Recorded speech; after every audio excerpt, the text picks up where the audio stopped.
Hey guys, it's Graham. Welcome back to Truckerman Reads. Finished another one today. This one is called The Land of the Ill-Imagined by Alexander Robb. I ended up in a Discord server with this gentleman. Turns out he is a Utah writer, many such cases. He was looking for reviewers to read. I volunteered as tribute, and lo, here I have completed the reading thereof. Land of the Ill-Imagined is about a fictional fantasy character named Pyrrhus who kind of does like a Matrix-style wake-up, unsure of where he is or how he got there or even necessarily who he is, and he's kind of thrown headlong into this, not really a text wall, but there's a character who's like, hey, you're probably wondering who you are and why you're here and where here even is. And he's kind of forced to drink from the fire hose of realization as reality solidifies around him. There's this I'm trying to figure out what's the right way to even couch all this. Basically, there's this ethereal world where fictional figures who were thought up but then discarded by their creators, they all end up. This is a meta level story written by a writer, really aimed at writers to be like, oh crap, that's where all that goes. Like if you have a half-baked idea for a character or something like that, but you end up not using it, this is where that character ends up. You were kind of created, you kind of have a loose backstory. There are some details that you might hold on to, but once you realize that you're a thoughtling and that you're not a fully developed character, you have to kind of grapple with the ramifications of that. But you can rest assured that you at least were a good guy character, because villains don't get to go to the land of the ill-imagined. But do they? Dun dun dun. As this story played out, and you meet a whole bunch of like the plucky side characters, and they go on the standard journey of trying to figure out what's their purpose and what are they up against, and do they like each other? Do they trust each other? How developed are they, and so on and so forth. I was impressed by the fact that, like, man, here's a concept that even though there are some familiar fantasy story elements to it, the world that they're in and how it affects their objectives, like, it was very unique.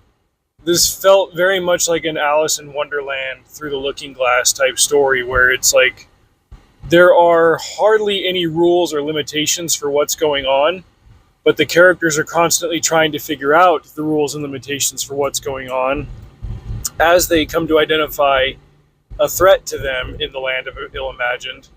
And they're trying to preserve themselves for the future, but they have to grapple with what that means if they were just kind of thought up and discarded. Like, can they fully develop themselves, or what? Do they have family members that they remember from this partially constructed story that they were going to be in, or what have you? There are also characters from different mythologies and stuff, because, hey, they were thought up a long time ago, but they belonged to societies that really aren't around. People have different ideas about them now. Like, the first character that Pyrrhus really encounters is Chiron from Greek mythology, the ferryman, the boatman who takes you across the river, right? Not the river Styx, is it? I'm probably getting my Greek mythological rivers mixed up. But he's there to explain, like, you're in the land of ill-imagined. Here's a manual that you need to read that'll explain, like, what you're doing here and what your role is. But just chill out. And Pyrrhus is like, no, I'm uneasy about this, and that's where the story pops off from there. I like that element of it. If there's anything I disliked about it, I think that it kind of paused to explain things or to quantify things a little bit too often for my liking. Maybe that's just because this is aimed at elementary schoolers and I'm 41 years old. So there is that. It's one of those effects that I kind of noticed from having read some progression fantasies and some lit RPGs. That's something that they do a lot. With lit RPGs, they stop to read the stat sheet. With progression fantasy, it stops to explain, well, here's where we are, and this is what we've done, and now that we've done this, we can go do that.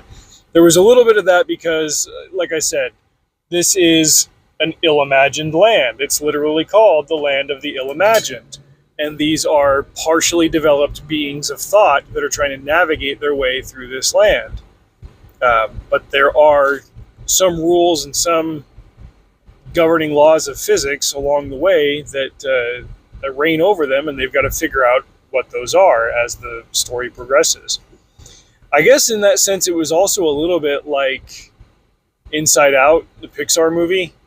Like, hey, we're ethereal beings of emotion, and as we move through here, this will happen. As we move through there, that'll happen. Like, it's more and more rare to get a unique concept in any kind of fantasy fiction. I think this was a good take. Like I said, there's some meta level stuff for writers to sink their teeth into, and maybe even develop some anxiety over, like, oh no, I didn't use this character, and now they're going to be stuck in the land of whatever. It reached me on that level too. Content wise, clean, family friendly book. It was good. And since I don't do star ratings anymore, my scale is this. I either enjoyed reading it and probably won't read it again, or I enjoyed reading it and I will read it again because I loved reading it so much, or I regret that I took time to read it and I probably should have read something else. This one's the first option. Like, it was fine. I read 100 books a year. Not all of them are going to make my best of year list. Most of them are not books that I'm ever going to read again. But this was fine. It was good for what it is, and the target audience will get more out of it than I did. But I do commend Rob for coming up with something that's out of the ordinary, and he set himself kind of a challenge for telling a story with this premise, and all the built-in limitations of that. Even with those, it all like moved at a good clip and everything. So good on him for doing that. I think this book did come out, like, he sent me the review copy, and I didn't get to it until just today. I listened to it on Speechify at work. I think it's come out since he sent me the copy, so it's available for you to buy now. So look that up on Amazon. But yeah, good book. Thanks to Rob for sending me a review copy. You guys should check it out. All right, that'll do it for this one. Thanks for watching. Best way to support the channel is over on Substack. You can become a paid subscriber. I don't do that over here on YouTube. Over there, it's $5 a month, but you get a big discount if you just back it for the whole year. Or you can go check the link in the description to my Amazon page. Buy one of my books. Read it. Tell me what you think in the comments below. Drive safe. See you out there.